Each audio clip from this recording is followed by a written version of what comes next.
Hello friends and my dear students, आज के इस वीडियो में हम लोग चैप्टर 1 को पढ़ने जा रहे हैं और चैप्टर 1 का टाइटल है इंट्रोडक्शन टू फिजिक्स। और इसके अंदर हम लोग हर एक वीडियो में कॉरस्पॉन्डिंग वीडियो में टॉपिक को पढ़ने वाले हैं। जैसे आज का टॉपिक है व्हाट इज फिजिक्स। ये जो चैप्टर है ये कंसेप्ट ऑफ फिजिक्स से लिया गया है। Concept of physics is written by SC. Verma sir.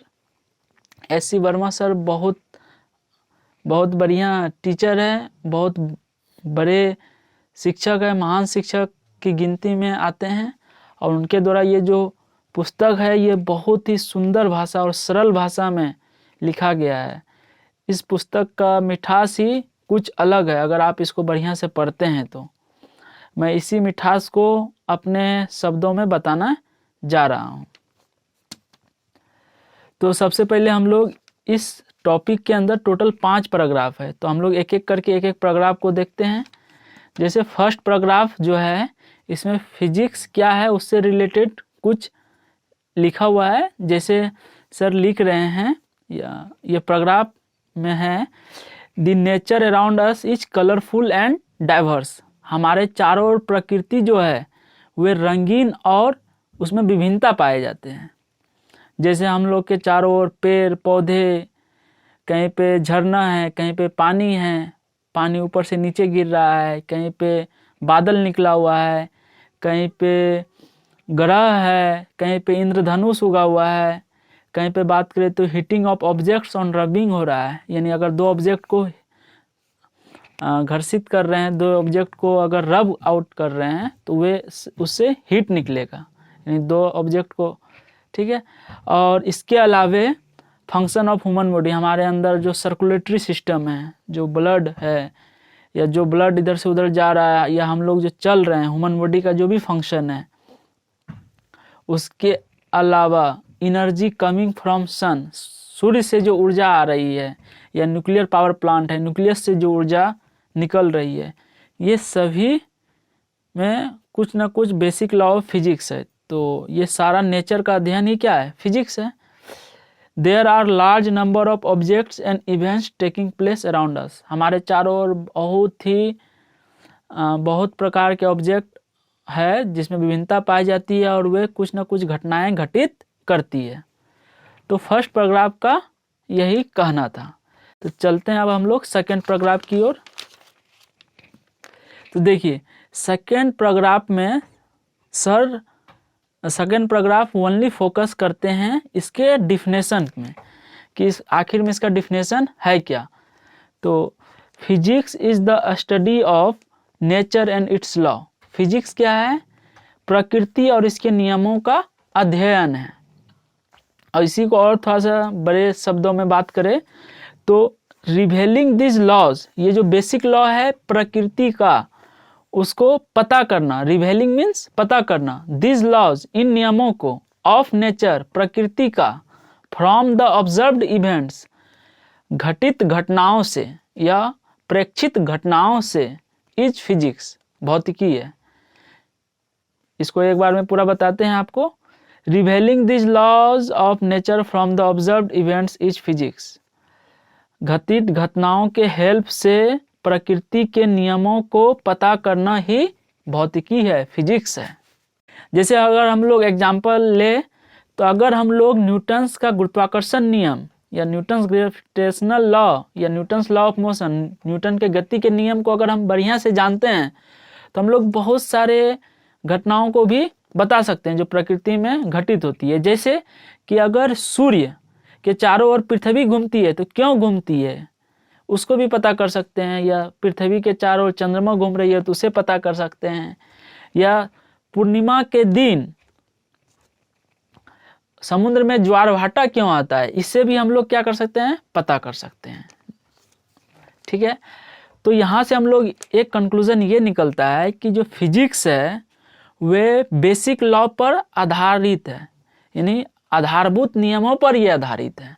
सकते हैं कि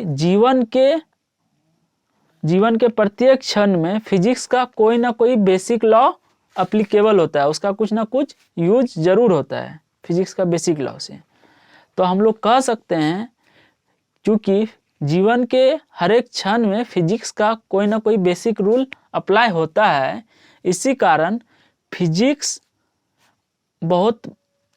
फिजिक्स अगर हम लोग बढ़िया से समझते हैं तो बहुत अलग अलग अनेक क्षेत्रों में हम लोगों के लिए योग्यता है, मतलब हम लोग उस क्षेत्र में जा सकते हैं।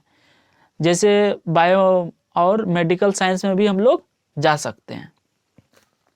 चलिए अब हम लोग थर्ड पैराग्राफ की ओर चलते हैं। थर्ड पैराग्राफ में ग्रेट फिजिसिस्ट डॉक्टर आर.पी. फेमैन के बारे में बताया गया है। ये जो ग्रेटेस्ट महान फिजिसिस्ट थे, इन्होंने अंडरस्टैंडिंग द नेचर, प्रकृति को कैसे समझना है उसके बारे में बहुत बढ़िया से इन्होंने बताया था। इसके लिए इन्होंने एक खेल का एग्जाम्पल लेके समझाया था कि प्रकृति को आखिर समझेंगे कैसे। इन्होंने कौन सा खेल चुना था? चेस। चेस आप लोग खेलने जानते हैं। चेस में क्या होता है? 8x8 घर होता है। 8x8 तो कितना हो गया? 64 घर रहेगा। तो इस तरह 8x8 रहेगा, पूरा नहीं बना रहे हैं, 8x8 रहता है। तो इस चेस के हेल्प से इन्होंने बताया कि प्रकृति को समझेंगे कैसे। तो जैसे चेस क्या होता है? 2 प्लेयर रहता है। अब ये 2 प्लेयर आपस में खेल रहा है, तो प्रकृति को यहाँ कैसे रिलेट करेंगे? तो मान लेते हैं ये दोनों प्लेयर है, ये दोनों चेस खेलने जानता है, तो ये प्रकृति का अंग हो गया। यानी ये प्लेयर चेस खेलने जान रहा है, तो ये और ये तीनों मिलके क्या है? प्रकृति है। ये आदमी और ये आदमी तीनों मिलके क्या है? प्रकृति है। और एक चौथा आदमी है जो प्रकृति से बाहर है, मान लेते हैं। अब ये मिलके चेस खेल रहा है, तो यानी यहाँ पे बहुत सारा इसमें क्या होता है? टोटल 16 गोटी इसके पास होगा, 16 गोटी इसके पास होगा। तो इसमें क्या होता है? आगे में सिपाही रहता है जो इसको प्यादा कहते हैं। यहाँ पे राजा रहता है, क्वीन रहती है, रानी रहती है, उसके बगल में वजीर रहता है, हाथी रहता है, घोड़ा रहता है, बहुत सारा चीज़ रहता है। जैसे अब ये जब खेलेगा तो जैसे ये प्यादा को आगे बढ़ाएगा, तो फिर ये भी अपना कुछ गोटी आगे बढ़ाएगा। तो ये जो चीज़ आगे बढ़ा रहा है, तो इन्होंने ये बताया कि ये जो चीज़ भी ये खेल रहा है, ये प्रकृति का एक घटना घटित हो रहा है। मतलब ये खेल रहा है, लेकिन हम इसको प्रकृति से तुलना किए हैं, नेचर से तुलना किए हैं इस चेस को। तो चेस के अंदर जो भी चीज़ घटित हो रहा है, ये प्यादा आगे बढ़ा, तो ये घटना घटित हुआ प्रकृति का, एक प्रकार से हम कह सकते हैं। तो ये जो आदमी है, ये क्या कर रहा है? इस चेस को क्या कर रहा है? ऑब्जर्व कर रहा है। तो यानी ये हम लोग हो गए, और ये तीनों मिलके क्या है? प्रकृति है। तो ये अपना घटना घटित करते रहती है हर क्षण। तो ये आदमी इससे ये पता लगाएगा कि ये एक घर प्यादा चला, तो ये आदमी समझेगा अच्छा प्यादा एक घर आगे चलता है। फिर ये घोड़ा 2.5 घर आगे चलेगा, तो ये समझेगा अच्छा घोड़ा 2.5 घर आगे चलता है। वजीर कोनसियाँ चलता है, तो ये समझेगा अच्छा वजीर कोनसियाँ चलता है। तो यानी ये अपना घटना घटित करते रहता है प्रकृति में, और ये ऑब्जर्वर जिसे मान लेते हैं कि इस प्रकृति में इसके चाल को देखने का इसको हक है। मतलब कोई होता है ना, मतलब ये एक अकेले रूम में ये अपना घटना घटित कर रहा है, ऐसा नहीं है। ये मतलब ये दोनों जो खेल रहा है, ये तीसरे आदमी को देखने दे सकता है, ऐसा है इसमें कंडीशन। तो ये जो ऑब्जर्वर है, ये बढ़िया से देख के ये भी चेस खेलने सीख सकता है, लेकिन ये पूरी तरह से नहीं सीख सकता। ऐसा नहीं है कि ये पूरी तरह से सीख लेगा, क्योंकि ये प्रकृति है और ये आदमी है, तो ये प्रकृति के सभी नियमों को कभी नहीं सीख सकता है। तो उसी तरह चेस के हर एक मूव को ये समझ सकता है कि हाँ ये मूव कैसे गया, लेकिन इस पूरे चेस को समझना कि हाँ ये आदमी कैसा कैसा चाल चलेगा कि इसको हरा दे, या ये आदमी कैसा कैसा चाल चले तो इसको हरा दे, ऐसा पूरे तरह से इस प्रकृति को समझना क्या है? इम्पॉसिबल है। हर एक के चाल को समझ जाएगा, लेकिन पूरे प्रकृति को समझना क्या है? इम्पॉसिबल है। तो यहाँ पे थर्ड स्टेंजा यही कहना चाह रहा है। हम लोग फोर्थ पैराग्राफ की ओर चलते हैं। तो फोर्थ पैराग्राफ में इसी थर्ड पैराग्राफ को आगे बढ़ाए हैं। तो फोर्थ पैराग्राफ बताना चाह रहा है कि अगर कोई आदमी इस खेल को बढ़िया तरीके से नहीं देखता है, पार्शियली देखता है, मतलब आधा अधूरा, तो वे कुछ गलत नियम कानून भी बना लेगा कि प्यादा एक घर आगे, घोड़ा 2.5 घर आगे चला, वो बोलेगा नहीं घोड़ा 1 घर आगे चला, क्योंकि वो बढ़िया से देख ही नहीं रहा था।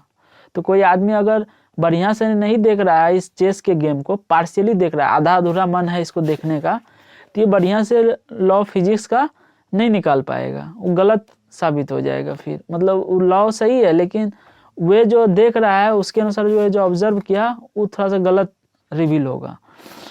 लेकिन अगर कोई आदमी बढ़िया से भी देख रहा है, लेकिन ये दोनों में एक ऐसा एक्सपीरियंस्ड खिलाड़ी है कि ये मूव ऐसा चला जो इसके सर से ऊपर चले गया कि भाई इसने ये मूव कैसे चल दिया, हम तो समझ रहे थे ये ऐसे चल रहा है, ऐसे चल रहा है, ये अचानक कैसे इसको राजा को चेक दे दिया, या अचानक गेम कैसे जीत गया।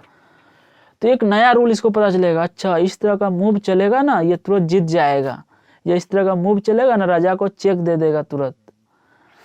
तो इस तरह ये समझ सकता है ये थर्ड आदमी कि अच्छा पहले जो हम सोच रहे थे ना वे रूल गलत है, अच्छा इस रूल से ये राजा चेक दिया है, तो ये अपने रूल में सुधार करेगा। अच्छा पहले जो रूल दिए हैं ना उसमें थोड़ा सा सुधार कर लीजिए, अब जो नया रूल दिए हैं ना उसमें थोड़ा सा ये ऐड कर लीजिए, तब ये अब जो रूल दिए हैं ना ये बढ़िया से बताएगा। तो ये चेस के में है। तो फिजिक्स भी इसी तरह का है, फिजिक्स में भी ये तीनों मिलकर घटना घटित कर रहा है, मतलब ये घटना घटित हो रहा है। तो जो फिजिसिस्ट है, जो साइंटिस्ट लोग हैं या जो भी आदमी है, वे जब इसको पता करते हैं और इसको जब इसके लॉ पर जब अध्ययन करते हैं और उसके आधार पर बहुत सारे नियम कानून देते हैं, जब उसी से रिलेटेड कुछ नया घटना घटित होता है और उसी फिजिक्स के नियम को उसमें अप्लाई करना पड़ता है, अगर वे अप्लाई करने में थोड़ा सा सक्षम नहीं होते हैं या उसको अप्लाई करने में इनसिक्योर हो जाते हैं, मतलब उसमें अप्लाई बढ़िया से नहीं हो पाया, तो हम क्या करते हैं उसमें मॉडिफिकेशन करते हैं या उसमें कुछ बदलाव करते हैं या उस लॉ को भी रिजेक्ट कर सकते हैं, ऐसा भी हो सकता है। तो फोर्थ स्टेंजा यही कहना चाह रहा है। तो चलिए अब हम लोग फिफ्थ स्टेंजा की ओर चलते हैं।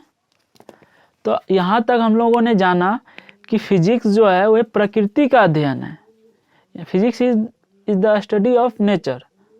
तो इसीलिए हम लोग कह सकते हैं प्रकृति का अध्ययन, इसी कारण ये वास्तविक है, क्योंकि प्रकृति वास्तविक है, प्रकृति को हम लोग देख सकते हैं, अनुभव कर सकते हैं, महसूस कर सकते हैं, इसी कारण ये क्या है, वास्तविक है। तो इसी कारण ये वास्तविक है, तो किसी को अथॉरिटी नहीं दिया गया, किसी को हक नहीं दिया गया है कि आप अपने मन से ये रूल बना दीजिए, आप अपने मन से वे रूल बना दीजिए। अब 10 तरह का आदमी है, 10 तरह का अपना अपना रूल बना देगा कि पेड़ से सेब क्यों गिरता है।